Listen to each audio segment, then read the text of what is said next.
Salut voyageuses et voyageurs du net, je suis Georges Vernat et aujourd'hui je te propose une petite vidéo où ça va pas mal digresser, hein. Ceux qui connaissent la chaîne et commencent un petit peu à me connaître le savent, j'aime bien digresser, mais c'est parce que ça va être une vidéo un peu en demi-teinte. À la fois j'ai une annonce à vous faire sur les prochaines semaines et en même temps j'aimerais vous parler d'un poète que j'aime énormément.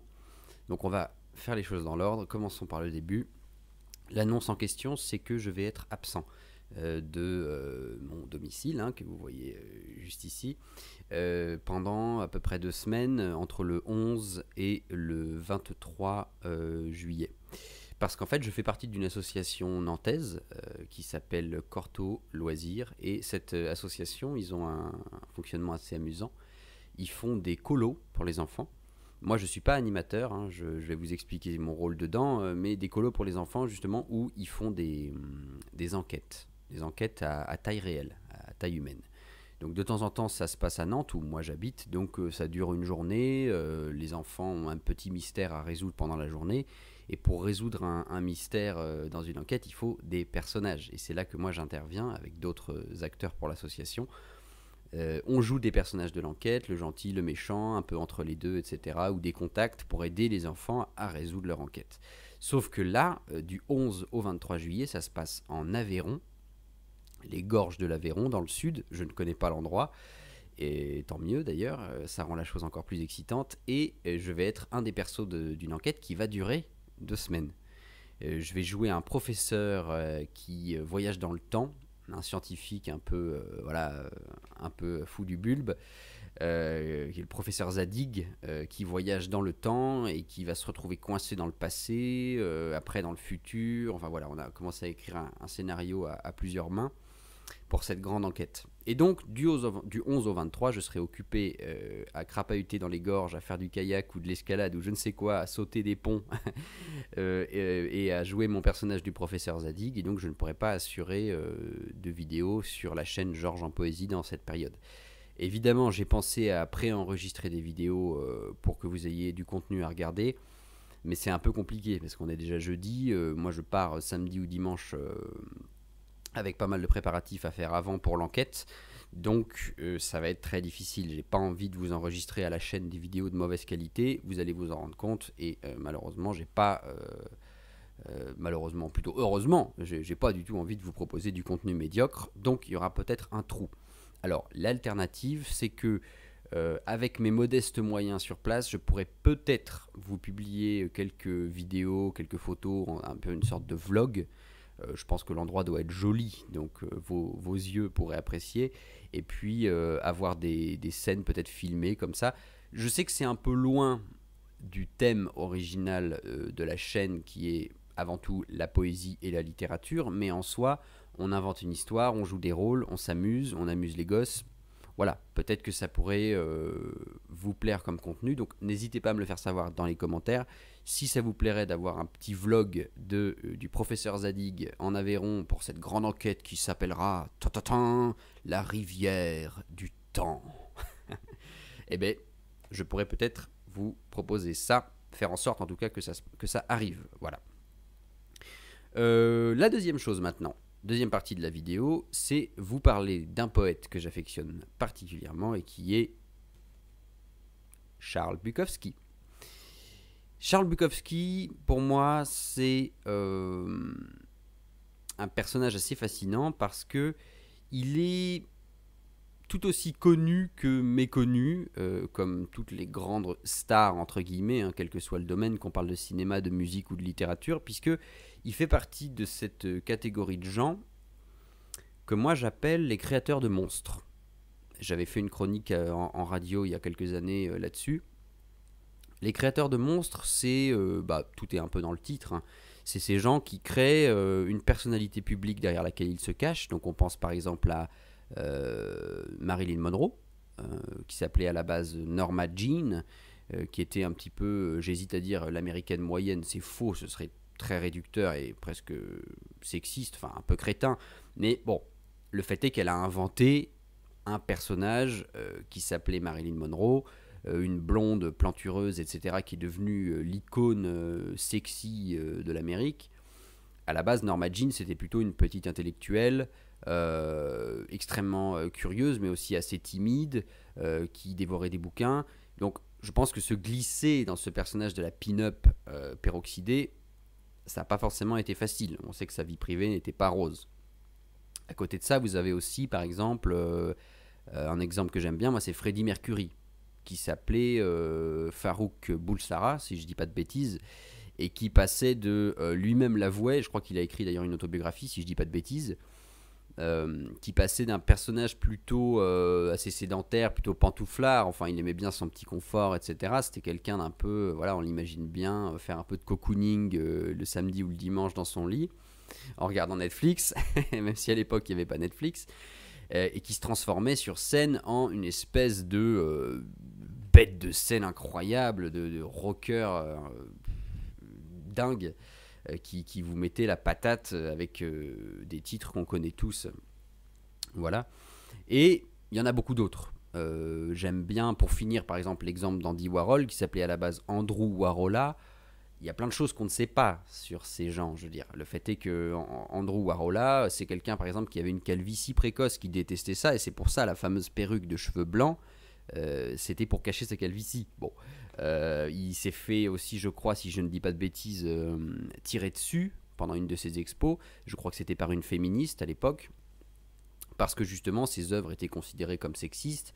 Et c'est pour ça qu'il portait un corset le reste de sa vie à cause de cet accident qu'il avait eu, et qui lui donnait une démarche particulière où les gens, encore une fois, ont pu penser que c'était Andy Warhol, il marche comme ça. Non, il marche comme ça parce qu'il a un corset. Bon, voilà.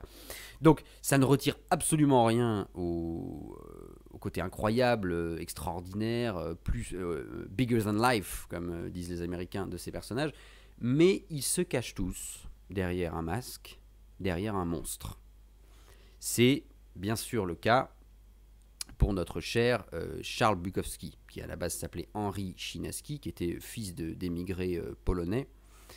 Et Bukowski, c'est compliqué parce que déjà dans la littérature, il va y avoir ceux qui vous disent c'est un génie absolu, moi j'adore ce type, etc. Un peu comme un Gainsbourg. Il incarne un côté décadent, un peu toujours bourré, clope sur clope. Voilà, moi j'ai eu des centaines d'aventures féminines dans ma vie, une espèce un peu de côté mi-SDF, mi-épave, complètement désespéré, etc. Et donc des gens adorent ça. Et d'autres vont vous dire, c'est pas de la littérature, Bukowski, parce que c'est pas bien écrit, et puis, oui, voilà, c'est un peu toujours la même chose, c'est vraiment un peu racoleur, quoi. Bon. Je pense que comme souvent en littérature, personne n'a raison dans cette histoire. Charles Bukowski, c'est quelqu'un qui s'est caché derrière son monstre la majeure partie du temps, mais pas toujours. Et c'est là que la poésie, pour moi, intervient. Parce que je ne vais pas vous dire de ne pas lire les romans de Bukowski, vous faites bien ce que vous voulez, et puis au contraire, si vous avez la curiosité, moi, n'importe qui ayant la curiosité d'ouvrir un livre, je vais lui dire, ouvre-le, même si c'était du Marc Lévy, pardon. Non, au contraire, lisez les romans de Charles Bukowski, mais gardez bien à l'esprit que justement, le monstre est partout. C'est-à-dire que les romans de Bukowski parlent beaucoup, par exemple, d'alcool, ça boit, ça picole, bon. Ça parle beaucoup de sexe, hein. Il fait l'amour à des dizaines et des dizaines de femmes qu'il croise et qu'il ne revoit jamais le lendemain. Bon. Et puis des courses hippiques, il parle beaucoup de ça. Il va aux courses hippiques, il aime bien parier sur les chevaux, de temps en temps il perd et c'est dramatique parce que il a déjà pas beaucoup d'argent. De temps en temps il gagne et d'un seul coup c'est le roi du monde. Bon. Je dis pas que c'est pas de la bonne littérature, il y a beaucoup de bonnes choses à prendre aussi dans ces romans, mais pour moi, c'est majoritairement le monstre, c'est majoritairement le personnage qui écrit ces livres-là. Ça n'est pas le cas dans sa poésie. Et c'est pour ça que ce recueil, qui a été mon recueil de chevet pendant très longtemps, et qui d'ailleurs l'est toujours un petit peu, je l'ai toujours à portée de main. Là, quand je me suis dit, qu'est-ce que je vais leur faire comme vidéo aujourd'hui, je me suis tourné vers la bibliothèque juste ici, et le premier livre que j'ai vu, c'était Les jours s'en vont, comme des chevaux sauvages dans les collines, de Charles Bukowski, et je me suis dit, oui, cette vidéo-là, j'ai pas besoin de la préparer, je peux leur parler pendant 10 ou 15 minutes de Charles Bukowski sans trop de problèmes. Parce que sa poésie, le masque s'arrache, et d'un seul coup, on accède à un homme extraordinairement sensible, très fragile, euh, qui, euh, qui a beaucoup de mal à sortir de chez lui, hein, déjà. C'est un homme qui passe beaucoup de temps un petit peu dans la pénombre, l'obscurité, à regarder par sa fenêtre la vie qui s'écoule dans les rues. La vie qui s'écoule dans les rues. Oula, elle est bizarre cette formulation. Bref, la vie du dehors. Voilà, les gens qui marchent leur petite vie, hein, les voitures. Il aime beaucoup regarder la vie, mais il sort pas beaucoup, a priori, dans ses poèmes. Il se renferme, il a peur de vivre, il a peur de mourir. Et son extraordinaire sensibilité, elle est surtout dans une finesse, en fait. Charles Bukowski, c'était quelqu'un, ou plutôt Henri Chinaski, si on voulait vraiment parler de l'être humain derrière ses livres, c'était un être d'une grande finesse qui, je pense, était envahi, comme beaucoup d'artistes, hein, et pas que les artistes d'ailleurs, par une mélancolie absolument énorme qui l'écrasait. Et, euh, et cette mélancolie, elle traverse beaucoup plus ses poèmes que ses romans. Surtout qu'il a eu une vie quand même difficile, marquée par un drame assez tôt, puisque la femme de sa vie, l'amour de sa vie, Jane, est morte. Et donc ça, dans Les jours s'en vont comme des chevaux sauvages dans les collines, il en parle très tôt. Il y a plusieurs poèmes qui parlent de ça. Attendez que je vous les trouve. J'en profite pour boire un petit peu de thé.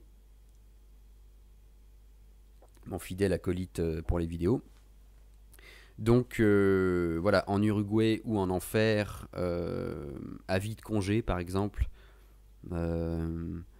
voilà, où il dit brûle les peintures fascinantes, pisse sur l'aube, mon amour est mort. C'est juste la fin du poème, mais ça vous donne un peu la tonalité. Et puis ensuite pour Jane, 225 jours sous l'herbe, et tu en sais plus que moi. Ce que tu étais n'arrivera plus. Voilà.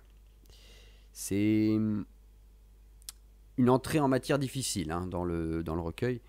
Et puis ensuite, beaucoup de textes que j'aime énormément. Alors évidemment, je ne vais pas vous faire une vidéo trop longue, je vois qu'on est déjà 12 ou 13 minutes, mais beaucoup de sensibilité, comme je le disais, beaucoup de finesse, d'intelligence, de douceur aussi. C'était un homme très doux, Bukowski, en réalité.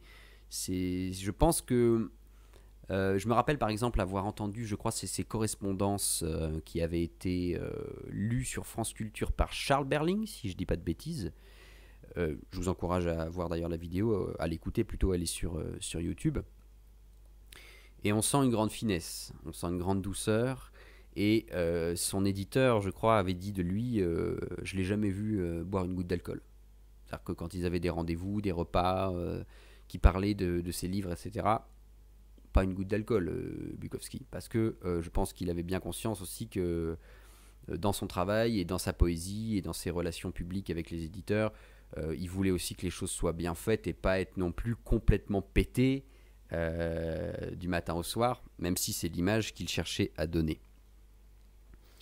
Énormément donc de poèmes que j'ai d'ailleurs lus, hein, sur ma chaîne, n'hésitez pas à aller jeter une petite oreille. Et c'est d'ailleurs les lectures qui ont le mieux marché. Donc je pense que ma sincérité vis-à-vis de Bukowski et vis-à-vis de ses textes, à quel point je les ressens, à quel point je les comprends, vous l'avez vous aussi, en les écoutant, ressenti.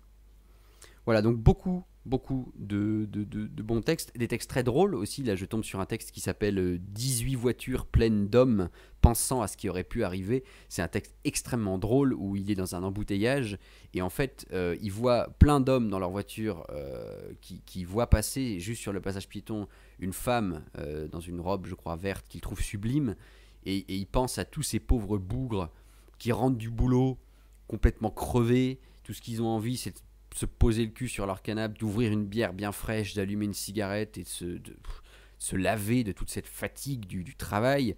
Ils sont là, coincés dans les embouteillages, assis sur leur siège, ça pue, la pollution, etc. Ça klaxonne dans tous les sens. Ils sont tous énervés, et puis d'un seul coup, cette apparition sublime qui passe, et tous ces hommes dans leur voiture qui pensent à ce qui aurait pu arriver. C'est un peu les passantes de... zut, c'est quoi le nom du poète? C'est un poète nantais en plus. Bon, bref, Les Passantes, le poème qui a été repris par Brassens, c'est un peu ça. C'est l'apparition merveilleuse qui laisse tous les hommes langue pendante, un peu comme dans les cartoons de Tex Avery. Bref, ce poème est très drôle. Lesquels j'ai beaucoup aimé. Un dessin de poisson aussi, j'aime bien. Un texte sur le désespoir. Un type qui est complètement désespéré. Il passe son temps à dessiner des poissons partout. Mais au final, on ne sait pas vraiment pourquoi. Des fenêtres enragées aussi qui goûtent à la vie et me coupent si je passe à travers. Il a des titres à rallonge, mais les poèmes sont incroyables. Bref, donc le but de cette vidéo, pour ne pas trop m'étendre non plus, c'était de vous encourager, mais vraiment fortement, à lire. Non, je vais le prendre avec l'autre main, ça va être plus simple. Les jours s'en vont comme des chevaux sauvages dans les collines de Charles Bukowski, parce que c'est une entrée dans la poésie, c'est abordable. Entendez-moi bien là-dessus, c'est abordable, cette poésie-là, elle est belle, elle est vivante. Moi, c'est ce qui me plaît dans la poésie, c'est une poésie vivante. Une poésie du quotidien, de tous les jours, un peu noire, un peu lumineuse, un peu drôle, un peu triste. Il s'écoute pas écrire, Bukowski. Il n'est pas là pour vous saouler avec des grandes formules alambiquées, des métaphores interminables. Il vous parle avec son cœur, avec ses tripes. Et je pense que c'est une bonne porte d'entrée dans la poésie. Et pour terminer cette vidéo, parce que je sens que je vais finir par vous lasser, mais je peux être assez intéressable, hein, je ferai d'autres vidéos sur Bukowski dans le futur. Je vais vous lire un des poèmes de ce recueil. Il est court, il s'appelle « Un poème est une ville ». Un poème est une ville remplie de rues et d'égouts, remplie de saints, de héros, de mendiants, de fous, remplie de banalités et de bibines, remplie de pluie et de tonnerre et de périodes de sécheresse. Un poème est une ville en guerre. Un poème est une ville demandant à une horloge pourquoi. Un poème est une ville en feu. Un poème est une ville dans de sales draps. Ces boutiques de barbiers remplies d'ivrognes cyniques. Un poème est une ville où Dieu chevauche nu à travers les rues comme Lady Godiva, où les chiens aboient la nuit et chassent le drapeau. Un poème est une ville de poètes, la plupart d'entre eux interchangeables, envieux et amers. Un poème est cette ville maintenant, à 80 km de nulle part, à 9h09 du matin, le goût de l'alcool et des cigarettes, pas de police, pas de maîtresse marchant dans les rues. Ce poème, cette ville, fermant ses portes, barricadée, presque vide, mélancolique sans larmes, vieillissante, sans pitié, les montagnes rocheuses, l'océan comme une flamme lavande, une lune dénuée de grandeur, une petite musique venue de fenêtres brisées. Un poème est une ville, un poème est une nation, un poème est le monde. Et maintenant, je colle ça sous verre pour que l'éditeur fou l'examine de près. Et la nuit est ailleurs, et des dames grises indistinctes font la queue, les chiens suivent les chiens vers l'estuaire, les trompettes font pousser les gibets, tandis que de petits hommes enragent contre des choses qu'ils n'arrivent pas à faire. Je vous souhaite une excellente suite de journée. J'essaierai de ne pas laisser de trop gros trous entre les vidéos. Je vais faire ce que je peux en fonction de mon emploi du temps. Ou d'ailleurs, excellente suite de soirée si vous regardez ça le soir. Merci d'avoir regardé cette vidéo. N'oubliez pas de vous abonner, d'activer la cloche. Et je vous dis à la prochaine fois. Salut.